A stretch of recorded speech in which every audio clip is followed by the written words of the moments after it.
It must suck to know that Jay-Z is most likely paid for all of this to be done to you. It's a term in the legal field that you could indict a ham sandwich, but the Southern District of New York has a 98.2 conviction rate. Y'all, it looks like Gene Deal is leaving no leaf unturned when spilling the tea on the Diddy Saga. The insider claimed that Diddy has been holding key cards in his own pocket that has allegedly put a leash on Jay-Z's career. You might have noticed Jay-Z's absolute silence on Diddy's predicament, but guess what? The word has it that Jay-Z might fall next to Diddy soon. Yeah, you heard that right. Things are getting wilder and wilder each day, so let's get into it. 1. Jay-Z's behind Diddy's fall.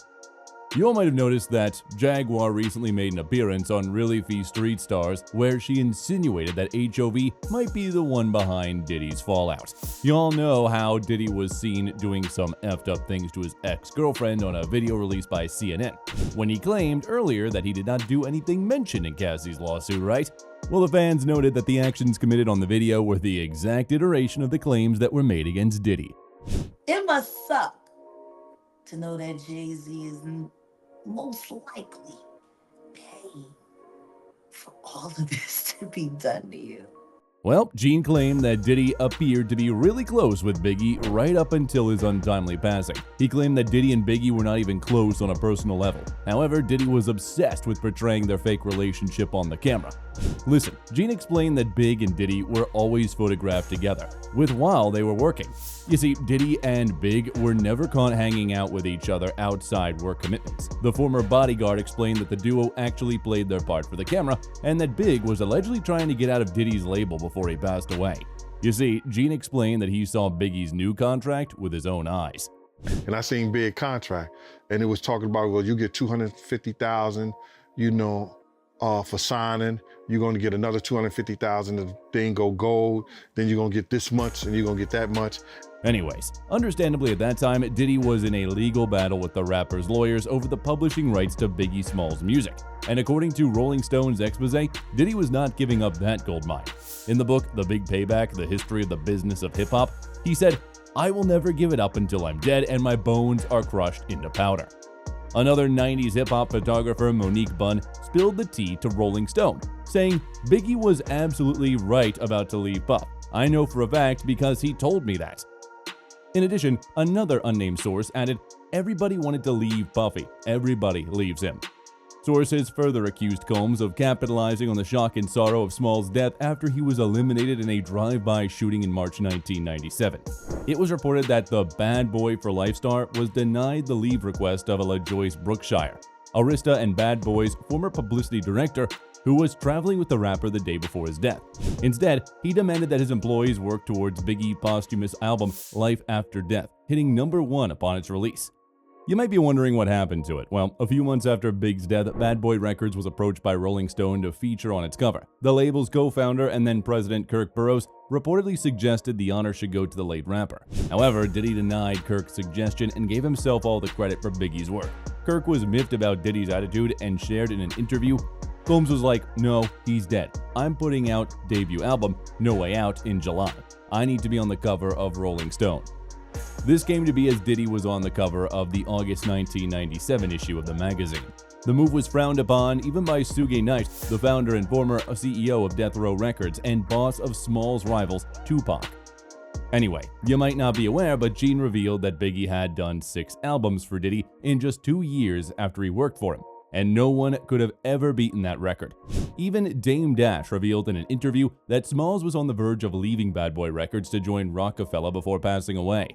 Biggie's plan was to give Puff, Diddy, and them like 3 more albums, then come sign with us, and we was gonna do the commission. That was what was gonna happen, or at least that's what was talked about very seriously. I think that's why he did a double album. He was gonna do a triple album and he was gonna be out of his contract, and then he was gonna come F with us. Gene alleged that Diddy was well aware of the fact that Biggie would have only grown if he had moved to another label, and he definitely did not want someone else other than himself to make money off of Biggie's talent. Gene claimed that Diddy must be investigated for taking part in bringing Biggie to LA at that time. So you feel like Puffy, he should be paying consequences for Biggie's murder? I think that lining that kid up there, out there, yeah, he should be paying some consequences for it. Listen, Gene Deal explained that Diddy did not stop slandering. You all remember how Diddy used to claim that he and Biggie used to do e-powder in their free time during an interview with Fat Joe and Jay-Z. Well, Gene debunked the claims, explaining that Biggie did not want to be in a vulnerable position with Diddy, as he did not trust him enough. You see, Gene explained that Biggie was aware that Diddy was making millions off his albums, and that was the real reason Biggie wanted to change labels. Big was leaving the label. Big wanted his marketing back. Big wanted his publishing back. So he found out as being an artist, yo, the money is in the publishing. Now, Gene did not shy away from actually spilling the stats on the way Bad Boy actually robbed his artists. Gene explained that right off the bat, they claimed the first half of the cut before paying any dues to the faculty working behind the scenes. And afterwards, the 50% was split between the higher executives and only breadcrumbs were given to the artists behind the albums.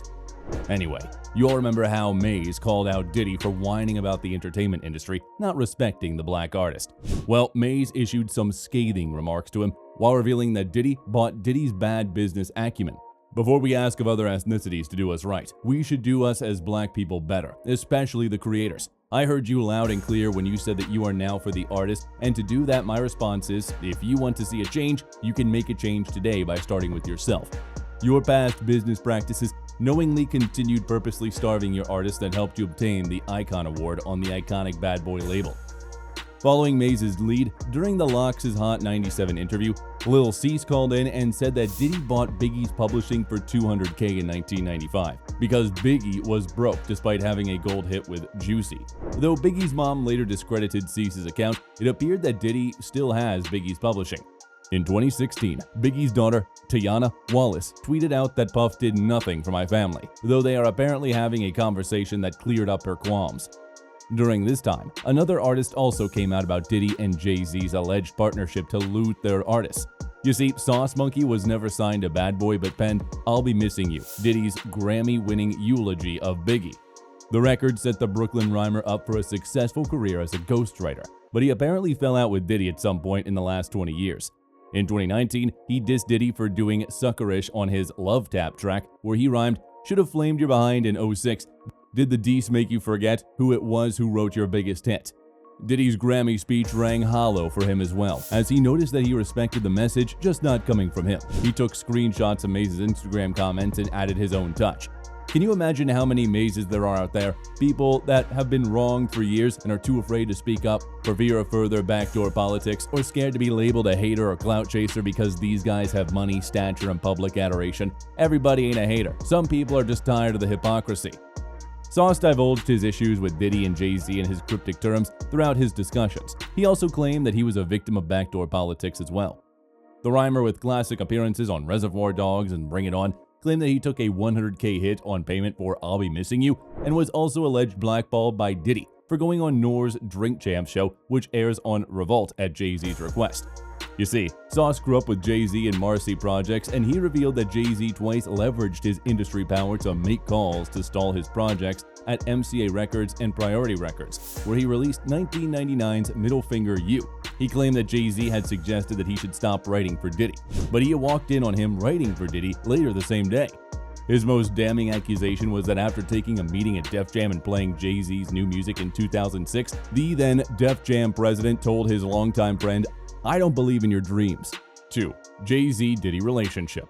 So it won't be wrong to say that Diddy and Jay-Z have not been close in the real sense, but they were actually keeping each other in check. So while Jay-Z was trying to allegedly poison the waters in the Bad Boy label, he was also trying to move to Atlanta with Biggie. You see, during Biggie's birthday, Jay-Z claimed that Biggie was in on allegedly letting Jay-Z take over his career. Gene revealed that the industry was making a transition when Biggie's career was at its peak, and that was the reason why the industry wanted to give just $200 to $300K to the artists while making millions off them. It was all probably instrumental and planned out because the industry was pushing more, giving more of their contracts now for Southern rappers than they was rappers that was coming out the North. Now get this, Gene spilled that Biggie and Jay-Z had a great relationship that also allegedly posed a threat to Diddy and his record label. Gene explained that apparently Biggie and Jay-Z would celebrate each other's hits by going to each other's residences. Now listen, it appeared that Diddy would notice this and allegedly get back at Jay by trying to turn Ja Rule against Jay-Z. You see, Gene claimed that during a flight to a show, Diddy was trying to convince Ja Rule that Jay-Z was being a disrespectful person towards him, and we all know how much those comments would trip an artist. However, it turned out that Diddy's efforts proved to be in vain. Anyway, coming back to publishing rights, you see, according to Revolt TV, the business mogul leaped in a new direction as a record label owner when he decided to reassign the label publishing rights to everyone he signed, which includes artists such as Faith Evans, Maze, Deluxe, 112, and Biggie's Small Estates. This is one of the several small things the billionaire was doing on his quest to seemingly help liberate the black community through financial literacy, education, and other avenues. You see, most artists do not own the publishing rights to their music catalog. Instead, record labels often do and profit from it, while the artist gets very little besides money from paid gigs, which has been a complaint of many artists like Ashanti, Prince, Taylor Swift, the Beatles, and Lil' Kim.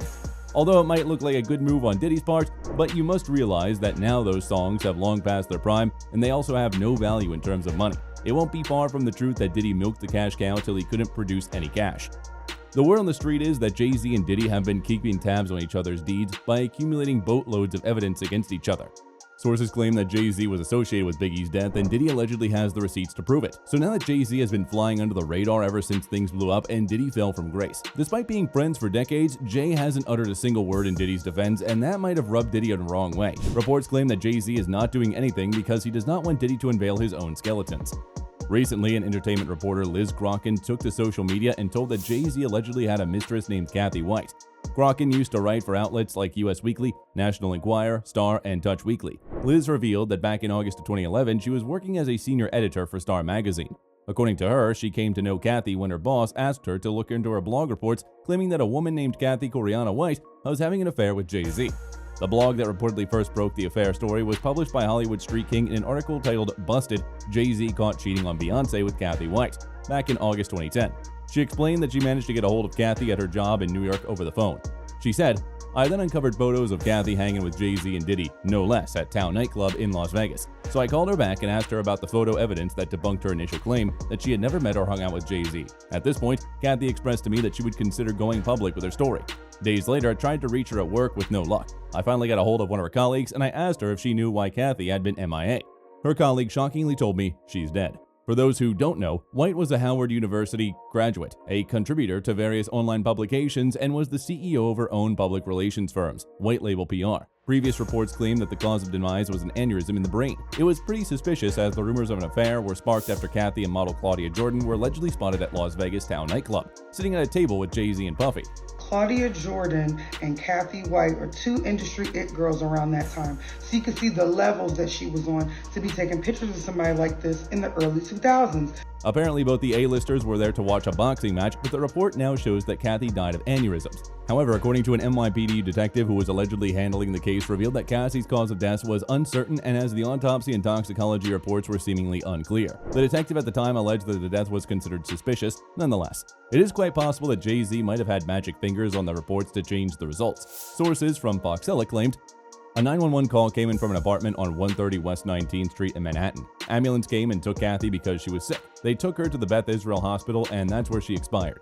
They will be doing an autopsy later today to check her out for cause of death, but someone might have been giving Kathy a bad drug, so they'll do a toxicology, and we'll have to wait a week or two for that report.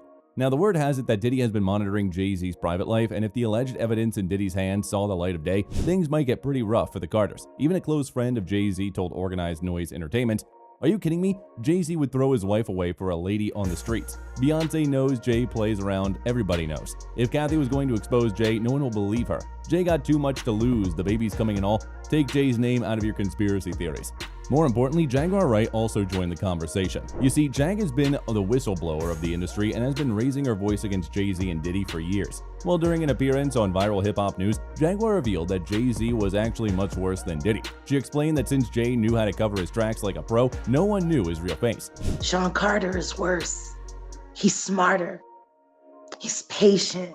Fans are right beside Gene on this one as well, as the story has never detoured from the first time he told anything. It's funny Diddy has never responded to Big Gene. I think Gene got a lot more dirt on Buff, which could be why he doesn't respond or say anything. I think Gene just hates the way Diddy did his artist, especially Big. It's a whole lot more to it. The saga continues. SO Big Gene, the real deal. Another added, Puff knew Big wanted to leave Bad Boy after his contract was fulfilled. He also knew that if Big were to die before that happened, the insurance payout plus Big's publishing could have sent him for life. That's it for today. See you in the next one. Goodbye.